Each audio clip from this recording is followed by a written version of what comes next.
बिस्मिल्लाहिर्रहमानिर्रहीम। अस्सलाम वालेकुम नादरीन, आप यूट्यूब चैनल देख रहे हैं। मैं इमरान खान हूँ। सबसे पहले इमरान खान साहब का जो ऑक्सफोर्ड यूनिवर्सिटी का चांसलर बनने का इलेक्शन है उसके पीछे हाथ धोकर मियाँ साहब पड़ गए।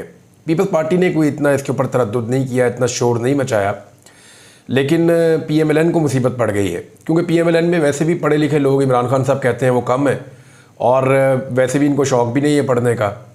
यानी एक वर्ड इन्होंने पकड़ लिया, डिस्ग्रेस, एक अखबार में डेली मेल्स में लिखा हुआ था, तो उसके ऊपर रोला डाल दिया, बेइज्जत किया गया और अच्छे खासे लोग कह रहे थे भाई वो उसका मतलब ये है कि जिस आदमी की इज्जत होती है उसको अगर रुस्वा किया जाए तो उसको डिस्ग्रेस कहते हैं। और नॉर्मली ये लफ्ज़ इस तरह से मानी में इस्तेमाल किया जाता है, लेकिन हैरत की बात है यानी उसको उठा के इन्होंने डिक्शनरी में भी देखा, चेक भी नहीं किया कि एक्चुअली इसका मतलब क्या है और किस मौके पे इसको इस्तेमाल किया जाता है। वैसे इज़्ज़तदार आदमी है उसी को डिस्ग्रेस किया जा सकता है, जिस आदमी की इज़्ज़त ना हो उसको ना डिस्ग्रेस किया जा सकता है, ना उसकी ज़रूरत होती है। अब आ जाए कि इमरान खान को ऑक्सफोर्ड यूनिवर्सिटी के चांसलर के इलेक्शन से रोकने के लिए पूरा जोर लगा रहे हैं, उनको मेल्स कर रहे हैं, उनके जो है दफ्तर के अंदर पहुंच गए बंदे। अब इसका नतीजा क्या निकला? जुल्फ़ी बुखारी साहब क्योंकि इमरान खान साहब की दफ्तर खारजा है और वो इमरान खान साहब के मामलात को पाकिस्तान से बाहर देख रहे हैं। वैसे कमाल वफादारी जो है वो निभाई है जुल्फ़ी बुखारी ने भी। वो पाकिस्तान से बाहर चले गए, उनके अपने बहुत सारे अफेयर्स हो सकते थे, बहुत सारे काम हो सकते थे जो वो कर सकते थे, लेकिन उन्होंने अपने आप को पूरी तरह वक्फ किया इमरान खान साहब की उनके मिशन के लिए या उनकी रिहाई के लिए, और वो लगातार कोशिश करते चले जा रहे हैं। चाहे UN के अंदर जो है वो एक करारदाद का आ जाना और चीज़ें वहाँ पे जो है इमरान खान साहब की फेवर में जाना, या यूरोप में होना या बाकी मुल्कों में, तो इसके पीछे जुल्फ़ी बुखारी का एक एलिमेंट है जो पाकिस्तान तहरीक इंसाफ का इंटरनेशनल चैप्टर है, वो उसमें बड़ा कलीदी रोल प्ले कर रहे हैं। अब आ जाए आप इस मामले पे कि जुल्फ़ी बुखारी साहब ने कहा क्या, उन्होंने कहा जी कोई बाउंसर चला जाए, कोई गुल्लू भट्ट चला जाए, कोई जो है पहलवान चला जाए, जो मर्जी जाए, ये जो इमरान खान के ख़िलाफ़ करेंगे यूनिवर्सिटी में जाकर वो इमरान खान को उल्टा फ़ायदा देगा। और हंसते हुए उन्होंने ये बात की, उनका ये दावा है कि इमरान खान साहब ना सिर्फ ये इलेक्शन लड़ेंगे बल्कि वो इलेक्शन जीतेंगे। अब PMLN के लिए ना बड़ा मसला ये है कि ये इलेक्शन के ऊपर सिकंदर सुल्तान राजा जैसा कोई चीफ इलेक्शन कमिश्नर भी नहीं होगा जिसकी मदद से इलेक्शन को इधर से उधर कर दिया जाए। बाद में इसके तहफ़्फ़ुज़ के लिए कोई ऐसी अदालत भी नहीं होगी जहाँ पे तहफ़्फ़ुज़ ले लिया जाए, और फॉर्म 47 भी इसके अंदर जारी नहीं हो सकता जहाँ पे बदल दिया जाए रिज़ल्ट ही। और ना इसके अंदर जो है वो कम पढ़े लिखे लोग वोटर होते हैं, इसके लिए कम से कम जो है वो ग्रेजुएट होना चाहिए ऑक्सफोर्ड का जो वोट डालेगा। तो अब अगर जो ऑक्सफोर्ड का ग्रेजुएट होगा वो पढ़ा लिखा आदमी होगा, तो पढ़ा लिखा आदमी तो सोच समझ के वोट डालेगा ना। यानी PMLN के अपने वोटर्स ये कहते थे कई जगहों पे, जब हम इंटरव्यू करने जाते थे उन्होंने कहा जी यहाँ नून लीग का वोट कम है। हम पूछते थे क्यों? जी यहाँ ज़रा पढ़े लिखे लोग रहते हैं तो वो इमरान खान को वोट डालते हैं। तो ये तो PMLN खुद मानती है कि जो पढ़े लिखे लोग हैं वो इमरान खान को ही वोट डालते हैं, उन्हीं को वोट डालना पसंद भी करते हैं। बहरहाल ये अगर इलेक्शन होता है तो इमरान खान साहब के जीतने के इम्कानात बड़े रोशन हैं, और अगर वो जीत जाते हैं तो पूरी दुनिया में उनकी आवाज़ बड़ी बुलंद हो जाएगी। लेकिन आप रीज़न को समझें क्यों इमरान खान को रोकना चाहते हैं। इमरान खान अगर ऑक्सफोर्ड यूनिवर्सिटी के चांसलर बन जाते हैं और चांसलर बनने के बाद उनके साथ कोई ज़्यादती पाकिस्तान में होती है तो जितने उनके वोटर्स हैं वो इमरान खान साहब को ओन करेंगे और जितना शोर पहले मचता उससे ज़्यादा मचेगा। तो आलमी सतह पे ये खबर बहुत तेज़ी से उठेगी। तो जो लोग इमरान खान साहब के साथ ज़्यादती करते हैं, जुल्म करते हैं, उन पर मुकदमात दर्ज करते हैं और उनके सियासी हुकूक को छीन रहे हैं, उन सब लोगों के लिए मुश्किलात बढ़ेगी इंटरनेशनल फ्रंट पे। अब पाकिस्तान का मीडिया क्या बेचता है? पाकिस्तान के मीडिया को तो कान से मरोड़ के इधर कर देते हैं, कान से मरोड़ के इधर कर देते हैं। जो बात नहीं सुनता वो हम लोगों की तरह बेरोजगार हो जाता है। बहुत सारे और सहाफ़ी भी बेरोजगार हैं, माजी में भी होते रहे, आज भी होते रहे। तो पाकिस्तान में तो मीडिया का कान मरोड़ देते हैं। इंटरनेशनल मीडिया के साथ ये किया नहीं जा सकता। अब इमरान खान जब ऑक्सफोर्ड के चांसलर बनेंगे तो बनने तक और उसके बाद तक, और फिर उसके बाद अगर कोई ज्यादती इमरान खान साहब के साथ कंटिन्यूसली होती रहती है तो हर मौके पर इंटरनेशनल खबर बनेगी। तो उससे अवॉइड करना चाहते हैं इमरान खान साहब के तमाम मुखालिफिन, चाहे वो नवाज शरीफ हैं, चाहे वो इदारों में बैठे हुए लोग हैं, कोई भी है, वो ये नहीं चाहते कि इमरान खान साहब ये इलेक्शन लड़ें। अब इसमें एक चीज़ पाकिस्तान तहरीक इंसाफ ने और बड़ी स्मार्टली अभी एक चाल चली है और एक कोशिश की है वो मैं आपको बता देता हूँ एक्चुअली पाकिस्तान तहरीक इंसाफ करना क्या चाह रही है और कर क्या रही है। हुआ ये कि पाकिस्तान तहरीक इंसाफ ने इमरान खान साहब की जो नाअहली का मामला है उस पर एक अपील दायर की हुई थी कि जनाब ये इमरान खान साहब की नाअहली ख़त्म की जाए। जिन केसेस पे जहां इमरान खान साहब को नाअहल किया गया है वहां बनती नहीं है। तो अब एक दरख्वास्त दायर की गई है कि जो हमने केस लगाया हुआ है, जो अपील हमने किया हुआ है, उसको तेजी से और जल्दी सुना जाए ताकि इमरान खान साहब की नाअहली खत्म हो जाए। अब ना सिर्फ इमरान खान साहब को पाकिस्तान तहरीक इंसाफ इलेक्शन लड़वाना चाहती है ऑक्सफोर्ड यूनिवर्सिटी का, बल्कि वो इमरान खान को पाकिस्तान में भी इलेक्शन लड़वाना चाहते हैं। चाहे इमरान खान साहब जेल में हो, चाहे वो जेल के बाहर हो, बहुत सारी ऑप्शन है। खैबर पख्तूनख्वा में कोई भी रिजाइन कर सकता है अगर इमरान खान साहब को इलेक्शन लड़ना होगा मेंबर कौमी असम्बली का। वो एक इशारा करेंगे, कोई भी रिजाइन कर देगा और इमरान खान साहब वहां से इलेक्शन जीत भी जाएंगे। पूरा निजाम मिलकर भी उनको वहां खैबर पख्तूनख्वा में इलेक्शन नहीं हरा सकेगा। तो दरखास्त में यह मौके अपनाया गया कि इमरान खान साहब को सियासत से बाहर रखने की कोशिश की जा रही है। इमरान खान को इलेक्शन कमीशन ने स्पीकर कौमी असम्बली के रेफरेंस पर मियांवाली से डी-सीट किया और इलेक्शन कमीशन फैसले पर बानी तहरीक इंसाफ को इलेक्शन लड़ने से रोक दिया।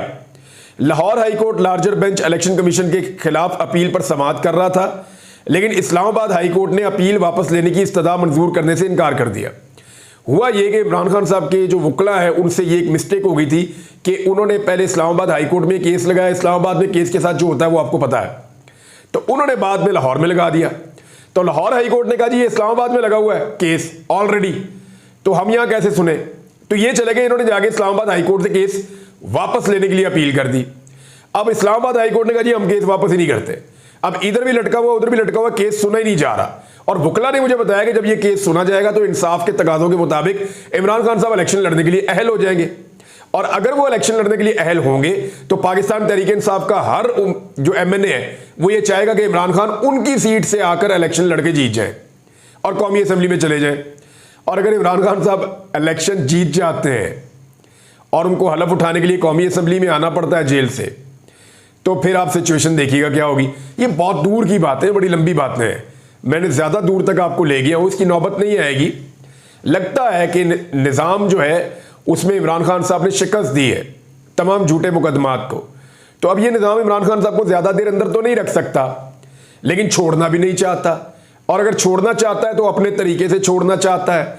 लेकिन इमरान खान साहब एक नए तरीके से बाहर आना चाहते हैं, इज्जत का तरीका, वकार का तरीका, बगैर डील के वो बाहर आना चाहते हैं, लेकिन निज़ाम ऐसा चाहता नहीं है। तो अब जो मामला है वो ये कहा गया कि दरखास्त की गई है कि इस्लामाबाद हाई कोर्ट के फैसले के खिलाफ अपील है वो लगा दी गई जाके सुप्रीम कोर्ट में कि जनाब इस्लामाबाद हाई कोर्ट को गए वो वापस करें, ताकि जो लाहौर हाई कोर्ट है वो उसको सेटल करे, उस मामले को सुने और मामले को सुन के जो है वो उसके मुताबिक फैसला दे दे इमरान खान साहब की अहलियत का। और अगर इमरान खान साहब अहल हो जाते हैं तो फिर वो इलेक्शन लड़ेंगे, ये मैं आपको पहले बता रहा हूं। और ये कोई लंबा प्रोसेस नहीं है। अगर सुप्रीम कोर्ट ऑफ पाकिस्तान में ये केस लग जाता है और सुप्रीम कोर्ट ये हुक्म जारी करती है ठीक है इस्लामाबाद हाई कोर्ट केस वापस कर दे, अगर एक फरीक कह रहा है जी मैं यहाँ केस करना ही नहीं चाहता, तो अगर वो केस वापस हो जाता है तो दूसरी अदालत में लग जाएगा और वहां से इमरान खान साहब इलेक्शन लड़ने के लिए अहल हो सकते हैं। ये पाकिस्तान तहरीक इंसाफ को इस बात की कभी उम्मीद है।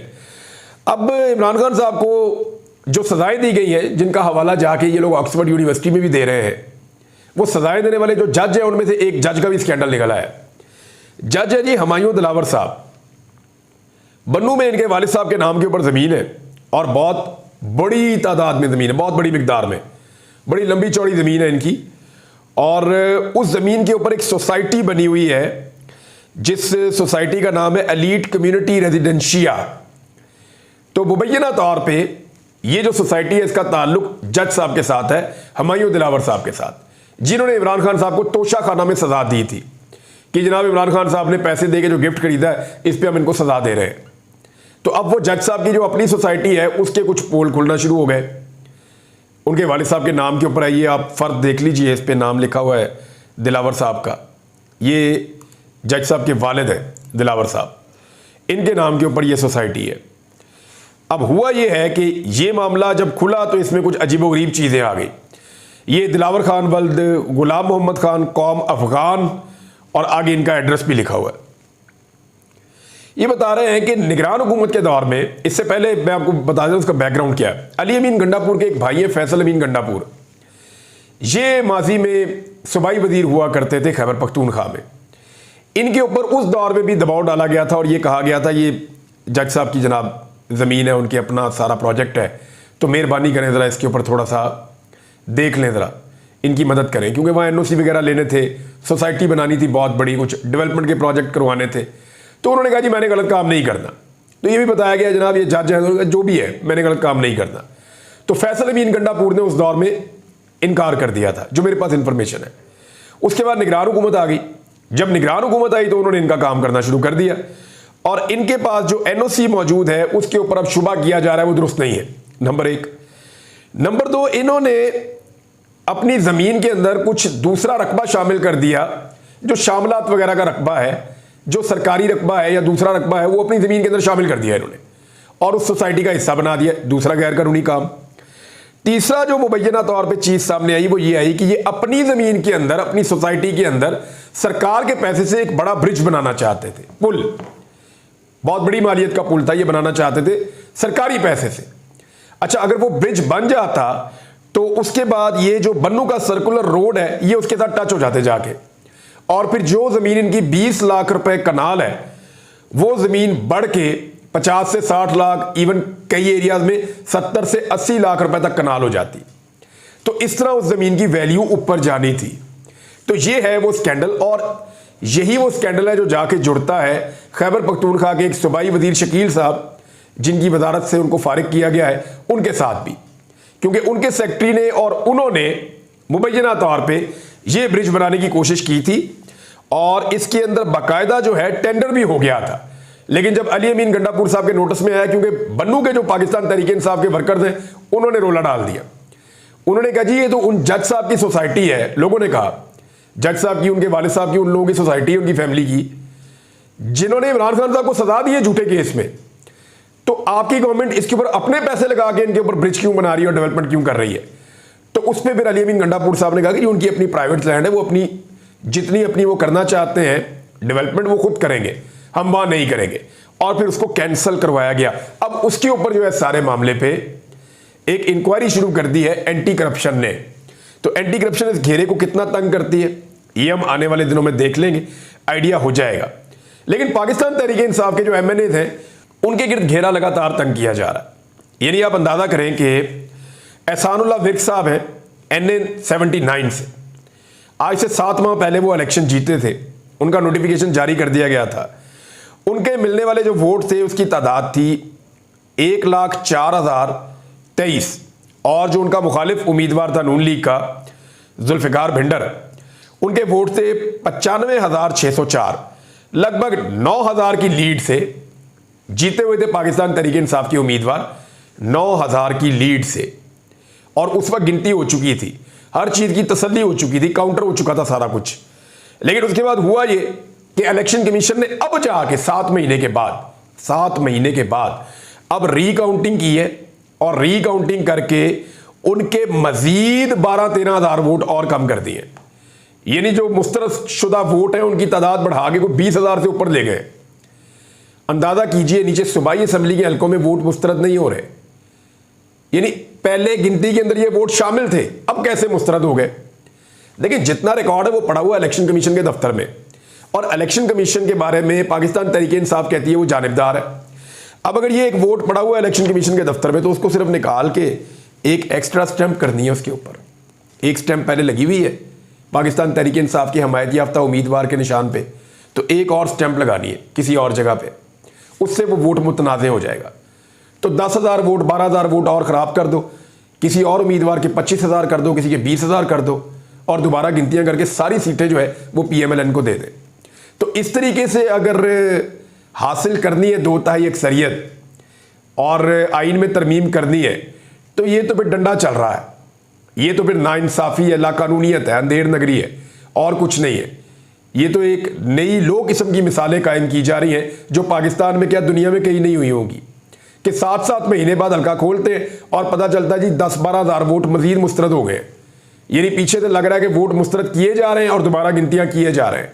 इस तरह 3 सीटें पहले कादी फायद ईसा साहब ने दी थी, बिल्कुल इसी नौइयत के केस थे, और गुजरावाला का एक और केस है, वो मेरे पास बाकायदा ऑडियो मैसेज आया हुआ है एमएनए साहब का, वो बता रहे हैं उनके साथ कितनी बड़ी ज्यादती हुई है।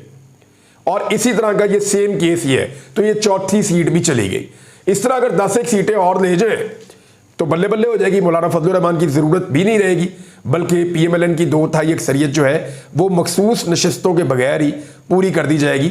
हौली हौली काम डाली जा रहे हैं वो खामोशी से, और पाकिस्तान तहरीक इंसाफ का एक के बाद एक एमएनए कम होता है और पाकिस्तान तहरीक इंसाफ कुछ भी नहीं करती। यदि आप इंटरेस्टिंग बात देखें कि आप पीएमएलएन जो है ना, जब वो अपोजिशन में थी वो एक एक सीट के लिए लड़ती थी।